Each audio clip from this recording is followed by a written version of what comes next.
जीवन की उत्पत्ति धरती पर ब्रह्मांड के सबसे बड़े रहस्यों में से एक है। बहुत से उत्तर मिले हैं, जिनमें से सभी उत्तर अभी भी पूरी तरह से संतुष्टि भरे नहीं हैं। यह पता लगाने के लिए कि क्या हम आकाशगंगा में अकेले हैं, हमें बेहतर ढंग से समझना होगा कि ऐसी कौन सी भू रासायनिक स्थितियाँ थी जिनकी वजह से धरती पर जीवन उत्पन्न हुआ। किस जल, रसायन और तापमान चक्र ने उन रासायनिक प्रतिक्रियाओं को बढ़ावा दिया जिससे हमारे ग्रह पर जीवन उभरने लगा, क्योंकि जीवन पृथ्वी पर काफी हद तक अज्ञात स्थितियों में उत्पन्न हुआ था। इसलिए ऐसे और अन्य सवालों के जवाब देना एक चुनौती बनी हुई है। कहा जाता है कि आज से करीब 4.5 अरब साल पहले हमारी धरती बनी है और आज ही से करीब 3.8 अरब साल पहले धरती पर जीवन की शुरुआत हुई थी। वैज्ञानिक कहते हैं कि पृथ्वी पर क्रमिक विकास के चलते हुए जीवन की अलग अलग शाखाएं निकलती गयीं और आज हम इंसान जीवन रूपी इसी विशालकाय वृक्ष की एक छोटी सी शाखा मात्र है। दोस्तों, आज हम धरती को लाखों तरह के दूसरे जीव जंतुओं के साथ शेयर करते हैं। इनमें से कुछ हमारे करीबी हैं, जो हमसे मेल खाते हैं, लेकिन कुछ बेहद अनोखे और अलग हैं। इतने अलग कि हमारी और इनकी कुदरत बिल्कुल भी मेल नहीं खाती है। लेकिन वैज्ञानिक तौर पर यह कहा गया है कि धरती पर रहने वाले सभी प्राणियों के पूर्वज एक ही थे। इस बात को मानना और इस पर आंखें बंद करके विश्वास करना मेरे और आपके लिए काफी मुश्किल है। हम पिछले कई सालों से प्रकृति की मार को सहते हुए आगे बढ़े हैं। हमने न जाने कितनी ही बार महाप्रलय को देखा है और कितनी ही प्रजातियां विलुप्त होते हुए भी देखी हैं, लेकिन जीने की जिद हमने कभी नहीं छोड़ी और इसे जीने की जद्दोजहद के चलते हमारे जीवन का सफर बहुत ही रोमांच से भरा रहा है। इसलिए दोस्तों, आज हम एक ऐसे सफर पर चलेंगे जहां हम हमारे पूर्वजों के निशान खोजने की कोशिश करेंगे। वह कौन सी घटनाएं थी जिनके घटने से आज हमारा ये जीवन यहाँ तक पहुँच पाया, और इवोल्यूशन यानी कि क्रमिक विकास ने कैसे हमें आज का इंसान बनाया। विज्ञान का ये सफर न केवल आपको सुदूर इतिहास में ले जाएगा, बल्कि इसके साथ ही हमें मौका मिलेगा उस राज को जानने का जिससे जीवन पैदा हुआ। हम और आप अरबों साल पहले धरती के माहौल का नजारा करेंगे। साथ ही हम जहरीले जीवों को देखेंगे जिन्होंने एक समय में आकर धरती के समूचे जीवन को खत्म कर दिया था, और हम सूक्ष्म स्तर पर जाकर देखेंगे कि स्पेस से गिरा एक पत्थर और हमारे शरीर में एक ही जैसे तत्व मौजूद है। इस सफर में हमें कुदरत के सबसे गहरे राज जानने को मिलेंगे। इस सफर में हम अपने जीवन का रहस्य जानेंगे। हेलो दोस्तों, नमस्ते, मैं हूँ मीनू। स्वागत करती हूँ आपका इस वीडियो में। दोस्तों, हमारे सफर की शुरुआत होती है कुदरत के एक ऐसे नियम से जिसकी वजह से आज हम और आप यहाँ तक पहुँचे हैं। हम इंसानों को आज का इंसान बनने में 4 अरब साल का वक्त लगा है। यदि आज हम इंसानों का इस ग्रह पर वर्चस्व न होता, अगर हमारे पूर्वज प्रकृति की मार को सहते हुए नेचुरल सिलेक्शन को न अपनाते। नेचुरल सिलेक्शन प्रकृति का एक बेरहम नियम है। जो शक्तिशाली होता है वही अपनी पीढ़ी को आगे बढ़ा सकता है। दोस्तों, नेचुरल सिलेक्शन को हम एक एग्जाम्पल के थ्रू समझते हैं। इस बात को कछुओं के अंडों से निकले नवजात बच्चे बड़ी आसानी से समझा सकते हैं। अभी अभी अंडों से बाहर निकले इन बच्चों को रेत पर चलकर शिकारियों से बचते हुए समुद्र की लहरों तक जाना है। कछुओं के नन्हे बच्चे समुद्र की ओर दौड़ लगा देते हैं, लेकिन आसमान में उड़ने वाले पक्षी न जाने कब से इन नन्हे बच्चों को अपना भोजन बनाने की ताक में रहते हैं। अब इनमें से जो बच्चे कमजोर और सुस्त होंगे वो शिकारियों का शिकार बनेंगे, लेकिन जो बच्चे तेज, फुर्तीले और ताकतवर होंगे वही समुद्र की लहरों को छू पाएंगे और फिर समुद्र के पानी में जीवन की शुरुआत करेंगे। यानी कुदरत ने सिर्फ कुछ खास खूबियों वाले बच्चों को ही चुना। प्रकृति के इसी चुनाव को नेचुरल सिलेक्शन कहते हैं। इस नियम के तहत धरती पर पैदा हुए सभी जीवों ने एक बड़ी लड़ाई लड़ी और जो उसके कहर से बच पाया उसे मौका मिला धरती की खूबसूरत कुदरत का आनंद उठाने का। डायनासोर के समय से भी पहले से जीवों में खुद को जिंदा रखने की जद्दोजहद जारी है। कमजोर जानवरों को खूंखार जानवरों ने खत्म किया और खूंखारों को कुदरत के कहर ने। पर इस सब में जो भी प्रजाति अपने आसपास के माहौल में तालमेल बिठाती रही, वही वक्त में खुद के वजूद को बचाने में सफल रही। ऐसा नहीं है दोस्तों कि कुदरत के साथ तालमेल बिठाने में ज्यादा ताकत काम में आई, बल्कि जीवों की समझदारी और खुद को माहौल के मुताबिक ढाल लेने की कला ने भी कुछ खास प्रजातियों को धरती के उस कठोर माहौल में बचे रहने की ताकत दी। जीवों का आकार, उनकी बनावट, रंग और दूसरी खूबियां धरती पर उनके वजूद को बचाए रखने में सबसे अहम साबित हुई। हम इंसान कितनी ही बार नेचुरल सिलेक्शन से होकर गुजरे हैं और आज भी हम प्रकृति के इस चुनाव से होकर गुजर रहे हैं। माना कि कुदरत का यह नियम बड़ा ही बेरहम है, लेकिन ऐसा हमेशा से होता आया गया है और इसी नियम के चलते धरती पर जीवों की अलग अलग तरह की प्रजातियां विकसित हो पाई। दोस्तों वैसे तो धरती पर जीवन अरबों साल से मौजूद है, मोटे तौर पर कहा जाए तो करीबन 4 अरब साल से, लेकिन इसकी शुरुआत आखिर कहाँ पर हुई, यह सबसे अहम सवाल है। धरती पर सबसे बड़े हिस्से में पानी की हुकूमत कायम है। समुद्र का विशाल साम्राज्य पूरी धरती पर फैला है और इसी के अंदर अरबों साल पहले बहुत छोटे जीवों ने जन्म लिया। आज हम समुद्र में रहने वाले बहुत से ऐसे जीवों को जानते हैं जिनकी कुदरत अपने आप में हैरान करने वाली है। कांच की तरह पारदर्शी जेलीफिश से लेकर एक जहाज की जितनी बड़ी मछली तक, ये सभी समुद्र की दुनिया के अजूबे हैं। पर इन सब के बीच एक और जरूरी सवाल मन में पैदा होता है कि जीवन आखिर सबसे पहले पानी के अंदर ही क्यों जन्मा। आइए दोस्तों, इसके लिए हम धरती के इतिहास के बारे में आपको सबसे पहले बताते हैं। आज से करीबन 3.8 अरब साल पहले इस समय धरती का माहौल बेहद कठोर था। यहाँ ऑक्सीजन का कोई नामो निशान नहीं था और साथ ही साथ एटमॉस्फेयर भी काफी पतला था। सूर्य की घातक किरणों से बचाने के लिए ओजोन जैसी लेयर भी इस समय मौजूद नहीं थी। जीवन के लिए खतरनाक अल्ट्रावायलेट किरणें हमारे नए प्लानेट पर बिना किसी रोक टोक के बिखरती थी। धरती का समूचा माहौल जीवन के पनपने के लिए नामुमकिन सा नजर आता था। समय के साथ धरती पर फटते ज्वालामुखियों और आसमान से बरसती उल्काओं ने धरती के ऊपरी सतह को उथल पुथल कर दिया। बाहरी जगहों में ऐसे मुश्किल भरे हालातों के मुकाबले धरती पर मौजूद पानी के अंदर कहीं ज्यादा सुरक्षित माहौल था और पानी की इसी महफूज पनाह में जीवन पहली बार धरती पर पनपा। अब असल में जीवन का वह पहला बीज पृथ्वी पर कहां से आया, इसका कोई सटीक जवाब नहीं है। वैज्ञानिक जीवन के पहले बीज के बारे में अलग अलग थ्योरी देते हैं। कुछ वैज्ञानिक मानते हैं कि जीवन का पहला बीज किसी उल्का के साथ अंतरिक्ष से ही पृथ्वी पर आया, तो कुछ मानते हैं कि जीवन का पहला बीज पृथ्वी पर पानी में कुछ रसायनों के मिलने से स्वतः ही पैदा हो गया। लेकिन मेरे और आपके पृथ्वी पर मौजूद सभी प्रजातियों के जीवन का सफर 4 अरब साल पहले पृथ्वी के नर्क जैसे माहौल में पानी के अंदर सिर्फ एक कोशिका के रूप में, यानी कि सिंगल सेल के रूप में शुरू हुआ था। आप और मैं धरती पर रह रहे सभी जीवों के दूर के पूर्वज कभी इसी पानी के अंदर जन्मे थे। इस बात पर विश्वास करना मुश्किल होता है कि हमारे दूर के पूर्वजों ने कभी पानी से निकलकर धरती पर चलना शुरू किया होगा। धरती के सीने पर खड़ा विशाल समुद्र का भंडार कुदरत के लिए मानो एक लेबोरेटरी जैसा था, जिसके घोल में कुदरत ने जीवन को लेकर कई तरह के प्रयोग किए हैं। दोस्तों हमारी बॉडी के कई हिस्से आज भी उन खूबियों को लिए हुए हैं जो आज से अरबों साल पहले हमारे पूर्वजों में पानी के अंदर विकसित हुए होंगे। ये मैं और आप है। जी हाँ, अपनी माँ के गर्भ में इस समय हमारी उम्र 24 दिन की है और इस स्टेज में हमारे सर के पास यह गिल स्लिट भी मौजूद है, जिसे फेरेंकल पाउच भी कहते हैं। हैरानी की बात है कि मछली के अविकसित बच्चे में भी यही गिल स्लिट पाए जाते हैं, जो आगे चलकर मछली के गलफड़ों में बदलते हैं, जबकि इंसानों में ये चेहरे, कान और जबड़ों का हिस्सा बनती है। और इसी तरह से गर्भ में 5वें या 6ठे हफ्ते में आकर इंसानी बच्चे में एक पूंछ भी विकसित होती है, जो उस समय हमारी रीढ़ का हिस्सा होती है। लेकिन आगे के डेवलपमेंट में यह रीढ़ के निचले हिस्से में बदल जाती है। इसके अलावा फॉसिल्स की स्टडी, डीएनए और बाकी जानकारी से हमें यह पता लगता है कि हम जिंदगी के उस पेड़ की एक छोटी सी शाखा है, जिसमें जीवन कई करोड़ों अलग अलग रूपों में अलग अलग दिशाओं में विकसित हुआ। लेकिन इस सब की शुरुआत उस पेड़ के एक नन्हे बीज से हुई। दोस्तों जीवन धरती पर कैसे आया, इसे एक लाइन में समझना नामुमकिन है। इसे ठीक से समझने के लिए हमें विज्ञान के दूसरे पहलुओं को भी देखना होगा। कई सवालों पर गौर करना होगा, जैसे कि एक जिंदा प्राणी आखिर क्या है, कौन सी जरूरी खूबियां यह तय कर देती है कि कोई चीज जिंदा है या नहीं। क्योंकि धरती पर कई चीजें ऐसी हैं जिनकी खूबियां हमसे मिलती जुलती हैं, लेकिन फिर भी वह जिंदा नहीं है। जैसे कि बादल हमारी तरह एक जगह से दूसरी जगह मूव कर सकते हैं, हमारी तरह अपने आकार को छोटा बड़ा भी कर सकते हैं, लेकिन हमें पता है कि बादल में अपनी कोई लाइफ नहीं होती है, यानी कि बादल हमारी तरह जीवित नहीं है। यदि दोस्तों लाइफ की बात की जाए तो सभी जिंदा प्राणियों को हम 2 तरह की खूबियों के कारण अलग अलग कर सकते हैं। पहले वह जो सिंगल सेल से बने हैं और दूसरे वह जो कई सेल्स के आपस में मिलने से बने हैं। और यह सिंगल या डबल सेल लाइफ आखिर क्या है, इनमें ऐसा क्या मौजूद है जो इन्हें जिंदा प्राणी बना देता है। हम खुद खरबों छोटे छोटे सेल से मिलकर बने हैं। हमारे शरीर की यह सेल्स इतने छोटे हैं कि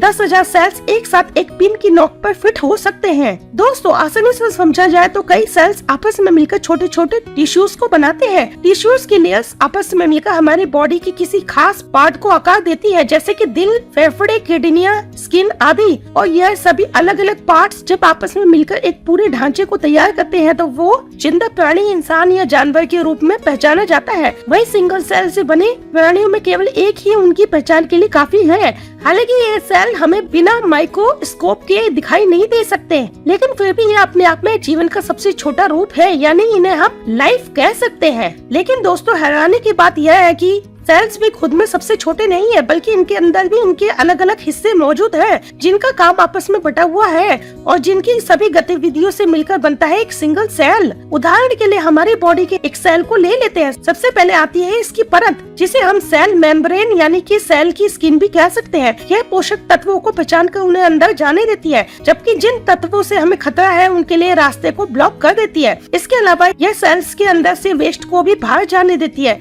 इसके बाद आता है सेल के अंदर भरा हुआ लिक्विड, जिसे हम साइटोप्लाज्म कहते हैं। इसके स्पेशल पार्ट्स कुछ खास तत्वों को बनाते हैं, जैसे कि प्रोटीन, और प्रोटीन को यूज करके ही सेल्स अपनी ज्यादा केमिकल प्रोसेस को अंजाम देते हैं। और आखिर में आता है न्यूक्लियस, जिसे हम सेल का ब्रेन भी कह सकते हैं। सेल के बीचों बीच मौजूद न्यूक्लियस सेल के कंट्रोल सेंटर की तरह काम करता है। ये सेल की ग्रोथ की देखभाल करता है और साथ ही इसका काम यह भी देखना है कि सेल डिवाइड होकर अपने जैसी दूसरी सेल को भी जन्म दे, यानी कि सेल अपने आप में इन हिस्सों के बिना जीवित नहीं रह सकता। खुद को जिंदा रखने के लिए जरूरी चीजों को सेल अपने हिस्सों के जरिए बनाता है और ये सभी अलग अलग हिस्से मिलकर एक सेल को बनाते हैं। ये न्यूक्लियस, मेम्ब्रेन या फिर साइटोप्लाज्म खुद कोई वजूद नहीं रखते, ये सब साथ मिलकर ही एक लाइफ के रूप में पहचाने जाते हैं। दोस्तों, आपको जानकर हैरानी होगी कि सेल के ये सभी हिस्से अपने आप में आखिरी सबसे छोटी यूनिट नहीं है, बल्कि इनसे भी छोटी मैक्रोमोलिक्यूलर से मिलकर बने हैं। सभी तरीके के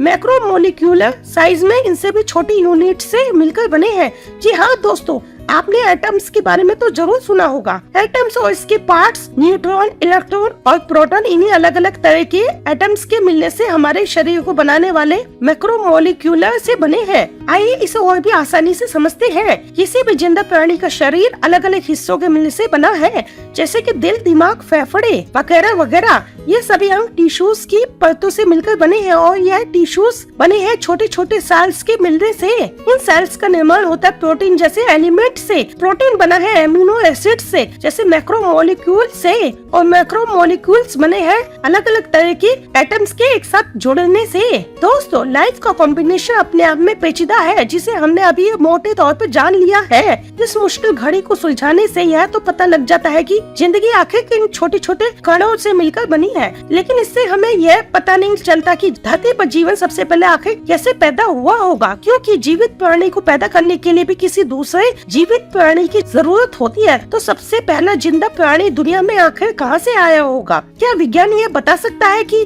जीवन की शुरुआत कैसे हुई? इस विषय में अब तक पूरी तरह से परफेक्ट एक्सप्लेनेशन मौजूद नहीं है, लेकिन दोस्तों, दुनिया भर में वैज्ञानिक और खोजकर्ता के समूह दिन रात इस रहस्य की परतों को खोलने में लगे हैं और हम इन्हीं लोगों के द्वारा की जाने वाली खोजों और एक्सप्लेनेशंस को जानने वाले हैं, जिससे हमें यह समझ आ सके कि आखिर धरती पर जीवन आया कहां से। डार्विन की थ्योरी के हिसाब से जिंदगी का यह रूप अरबों साल पहले एक बेहद सिंपल सी फॉर्म में जन्मे किसी जीव से शुरू होकर धीरे धीरे समय के साथ मुश्किल होता गया। यानी कि शुरू में जन्मे जीवों का आकार, उनके रंग और उनके अंदर चल रही रासायनिक प्रक्रिया समझने में उतनी मुश्किल नहीं थी जितनी कि आज के जीवों को लेकर है। शुरू में उनकी खूबियों और उनके अंदर चल रही गतिविधियां काफी साधारण थी, लेकिन जैसे जैसे समय बीतता गया वैसे वैसे जन्म लेने वाले नए जीवों में अपने पूर्वजों की तुलना में काफी बदलाव आने लगा। उनमें नए अंग और नई खूबियां विकसित होने लगी। चलिए हम इसे और आसानी से समझते हैं। कोई भी जीवित प्राणी जब भी अपनी संतानों को जन्म देते हैं तो पैदा हुई संतानें कुछ नई खूबियों के साथ जन्म लेती हैं। पैदा हुई जिन बच्चों में नई खूबियां माहौल के हिसाब से ठीक नहीं बैठती, ऐसे बच्चों की जीने की संभावना कम हो जाती है। दोस्तों, यानी बड़े होते होते वह बच्चे माहौल की कठोरता से हार मान जाते हैं और अपने जैसे बच्चे पैदा करने की उम्र तक मर जाते हैं।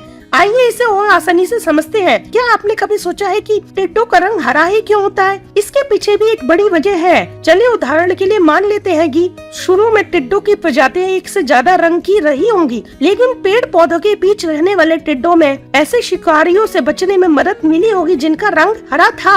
हरे रंग के होने के कारण ये पेड़ पौधों के बीच शिकारियों को जल्दी से नजर नहीं आते थे और दूसरे टिड्डों के मुकाबले ये ज्यादा सुरक्षित रहे। समय के साथ दूसरे रंग के टिड्डों का शिकार तेजी से हुआ और बच्चे रह गए हरे रंग के टिड्डे। आगे चलकर हरे रंग के टिड्डों ने अपनी संतानों को जन्म दिया जो पीढ़ी दर पीढ़ी खुद को और सुरक्षित बनाने के लिए अपने अंदर बदलाव करती चली गई। यहाँ यह विचार करने वाली बात है कि ऐसे बच्चे जो अपनी कमियों की वजह से माहौल से तालमेल बिठाने में सफल नहीं रहे, उनकी तादाद कम होती चली गई और वह सामान्य पैदा हुए बच्चों के मुकाबले अपनी संख्या बढ़ाने में पिछड़ गए, जिसका नतीजा यह हुआ कि माहौल से तालमेल बिठाने वाली खूबियों को लेकर पैदा होने वाली प्रजाति ज्यादा संख्या में पनपती चली गई। दोस्तों, इन जीवों की खूबियां आगे चलकर इतनी बदल गई कि इन्होंने एक प्रजाति के रूप में खुद को विकसित कर लिया।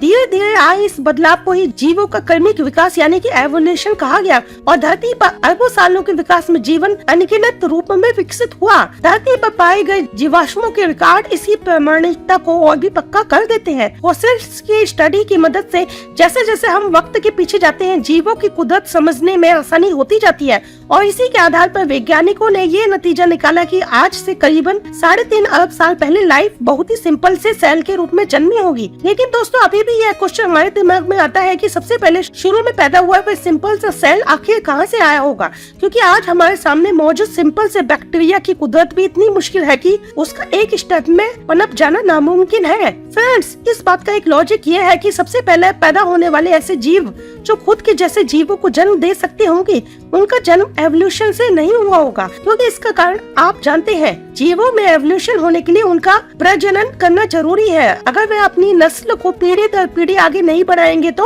उनमें एवोल्यूशन होगा ही नहीं। इसलिए धरती पर पैदा होने वाला सबसे पहला जीवन आखिर किस रूप में जन्मा था, इस बात को समझने के दूसरे तरीके भी हमें देखने होंगे। दोस्तों, इस दुनिया में हर चीज बहुत ही छोटे छोटे कणों से मिलकर बनी है।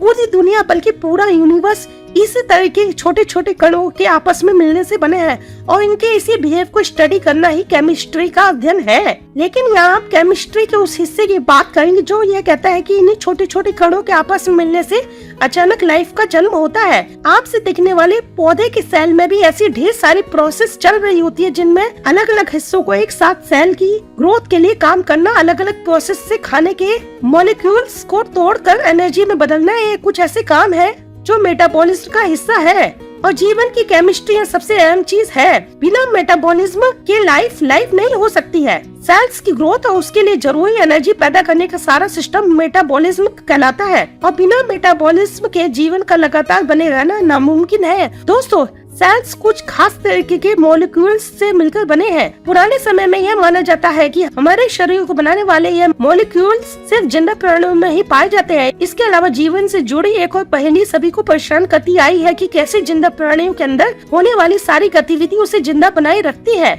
पुरातन विज्ञान के लिए बातें अनसुलझी पहेलियों की तरह थी।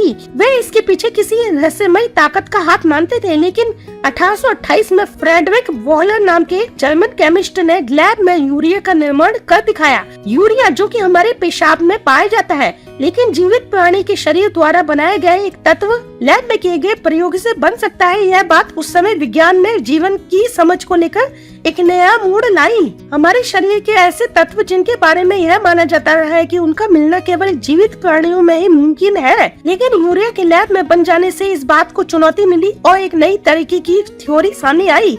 इसके साथ ही यह पता लगा कि जीवन को बनाने और उसे चलाने के पीछे किसी रहस्यमय ताकत का हाथ नहीं बल्कि केमिस्ट्री का हाथ है। कुदरत में मौजूद अलग अलग तत्व आपस में मिलकर कुछ ऐसे केमिकल रिएक्शन करते हैं जिनसे जीवन का जन्म होता है। उसी के जैसे दूसरे केमिकल रिएक्शन पैदा हुए और उस नए जीवन को सर्वाइव करने के लिए जरूरी चीजें उपलब्ध कराते हैं, जैसे कि एनर्जी। आधुनिक जगत में प्रयोगशाला में कई तरह के मॉलिक्यूल्स और सेल्स की एक्टिविटी को बना लिया गया है, जिससे जीवन से जुड़ी उस रहस्यमय ताकत की अवधारणा को लगभग खत्म कर दिया है और सबको सुझाया है कि कुदरत में पाए जाने वाली बेजान तत्वों के आपस में मिलने से एक जीवित प्राणी का जन्म हो सकता है। दोस्तों, खोजकर्ताओं ने हाल ही में जीवन के लिए कुछ ऐसे ही जरूरी तत्वों को मेटरॉइड के अंदर भी खोज निकाला है, जैसे कि अमीनो एसिड और शुगर। चट्टानों के छोटे टुकड़े पत्थर के रूप में स्पेस से आकर धरती पर गिरे, उनके अंदर जीवन के लिए जरूरी तत्वों का पाया जाना इस बात का सबूत है कि ऐसे खास तत्व पूरे ब्रह्मांड में हमें कहीं भी मिल सकते हैं और शायद ये अरबों साल पहले भी धरती पर मौजूद थे। बड़ी हैरानी की बात है कि दोस्तों कुदरत कैसे बेजान तत्वों से जो खुद में जिंदा नहीं होते को आपस में मिलाकर एक जिंदा प्राणी को पैदा कर देती है। साइंस ने इसके अलावा एक और प्रोसेस खोजा है जिसमें कुछ खास तरीके के मॉलिक्यूल्स को एनर्जी सोर्स के साथ छोड़ दिया गया और कुछ समय बाद उन्हें देखने पर यह पाया गया कि वह सभी बेजान मॉलिक्यूल्स एनर्जी का इस्तेमाल करते हुए एक दूसरे के साथ मिलकर अपने से बड़े और कुदरत में भी कई ज्यादा पेचीदा मॉलिक्यूल्स को जन्म दे रहे हैं। समय गुजरने पर लैब में किए गए प्रयोगों ने यह साबित किया है कि केमिकल रिएक्शन की एक पूरी चेन कुदरत से मिली हालतों के हिसाब से खुद ही जन्म लेती है और जिंदा सेल्स की तरह उनके अंदर भी एनर्जी को जनरेट करने का एक प्रोसेस तैयार होता है। इसी तरह की खोजों में वैज्ञानिकों ने कई तरीके की कुदरती चमत्कार भी देखे हैं जिसमें कुछ खास तरीके की मॉलिक्यूल्स खुद ही एक साथ हमारे सेल की मेम्ब्रेन जैसी शेप में जुड़ते हैं। कुछ तो इस तरीके के स्ट्रक्चर भी बनाते हैं जो देखने में हमारे डीएनए के धागों जैसे लगते हैं। यानी कि जीवन की कठिन पहेली की कुछ कड़ियां हमारे हाथ अब लग चुके हैं। अब विज्ञान ने जीवन का आखिरी राज जान लिया है, परंतु दोस्तों यह कह देना अभी गलत होगा। इस पर अभी भी काम चल रहा है।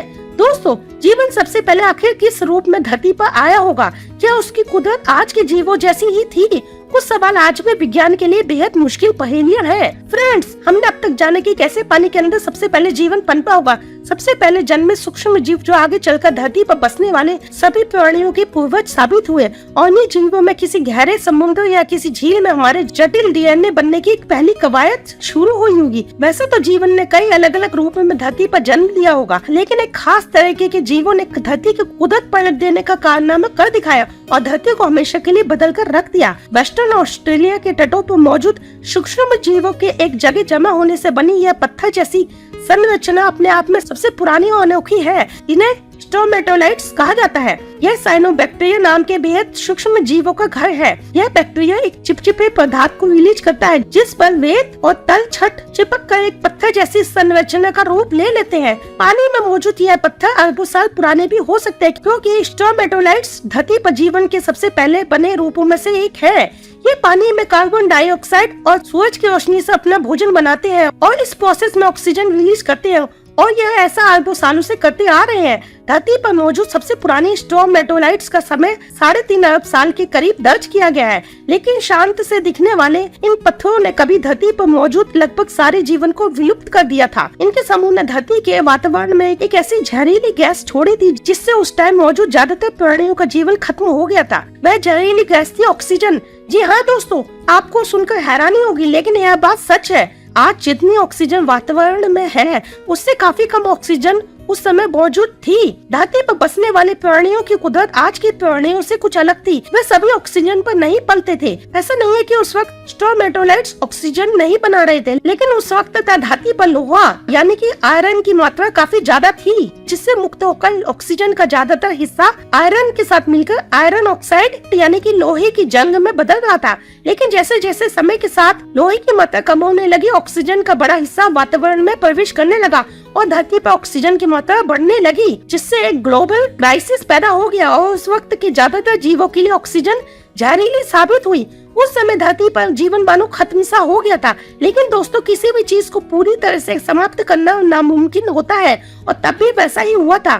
धरती पर कुछ अनोखे जीव ऐसे बच गए जो ऑक्सीजन की मौजूदगी में सर्वाइव कर गए और तभी से जीवन की एक ऐसी शाख पैदा हुई जिसका आधार ऑक्सीजन बनी। धरती पर ऐसी चीजों का जन्म हुआ जो ऑक्सीजन पर जिंदा रहते हैं। ऑक्सीजन पर पल कर ही धरती के इतिहास में बेहद अनोखे और अद्भुत जीव पैदा हुए, जिसमें लाखों साल पुराने 2 फीट तक के कीड़े, 100 फीट लंबे डायनासोर्स और 90 फीट बड़ी ब्लू व्हेल तक शामिल है। अरबों साल पहले आए एक बदलाव ने धरती की कुदरत को बदल कर रख दिया और धरती पर जीवन एक नए सिरे से पनपा। दोस्तों, जीवन की जो कहानी आज हमने आपको सुनाई है वह हमारे सफर का एक बेहद ही छोटा सा हिस्सा थी। हमसे लगातार सवाल पूछते हमारे जिज्ञासु दिमाग में अभी भी कई और प्रश्न हैं जिनके नए नए सफर हमें आगे भी तय करने हैं। सोचिए कैसा होता अगर धरती पर ऑक्सीजन की जगह किसी दूसरी गैस पर जीवन पल रहा होता। क्या वो जीव हमारे जैसे होते? और यदि जीवन बेजान चीजों से मिलकर बना है तो ब्रह्मांड के दूसरे हिस्सों में वह किस रूप में होगा? यस, हमारे क्रमिक विकास का सफर यहीं खत्म नहीं होता है। अभी तो हमें बहुत आगे जाना है,